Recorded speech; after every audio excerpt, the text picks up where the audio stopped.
everyone, it's Ashley. Welcome back to my channel.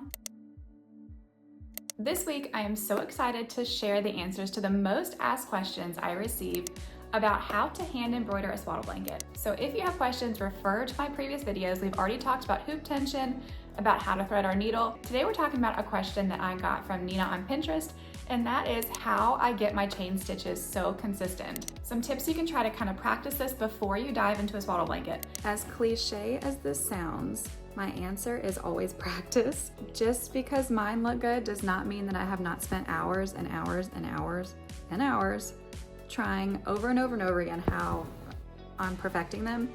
So definitely don't be afraid to practice and get some scrap fabric out and try that, or try different material. I wanted to give you a couple tips on how you can make your work a little more consistent. Grab a water-soluble pen and some kind of a ruler with ticks on it. And what we're gonna do is we're gonna measure out spacing. Keep in mind, this is a water-soluble pen, so you're not gonna see this later. But just make marks down your work in a consistent space apart. And as I go around curves, obviously you need to make your stitches a little bit shorter. So I'm gonna keep that in mind. This is the worst ruler to use for this, by the way. It's the first one I could find. And then after a curve, you can go a little bit wider.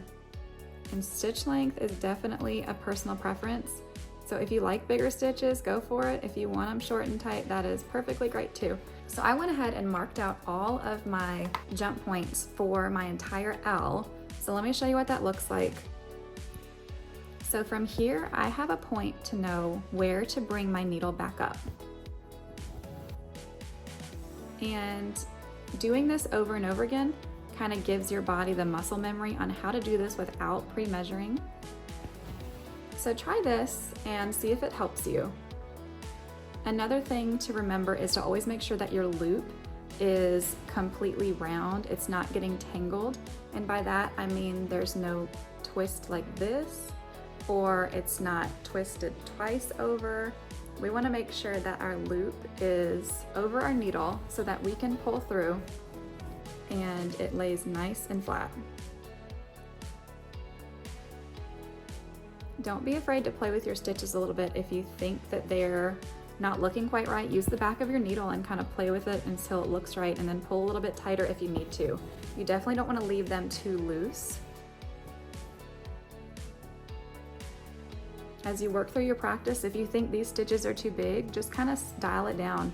This is a little bit too big for my taste. You can see down here that they're a little bit smaller, but since I've already measured, I'm just gonna kind of roll with this project. Thank you, Nina, for your question. I know so many people had the exact same question as you. Hopefully this helps kind of give you some practice work so that you can be more consistent in the future with your chain stitches. Check the link in the description box below if you would like to find the full tutorial, and let me know if you have any more questions. Thanks, y'all.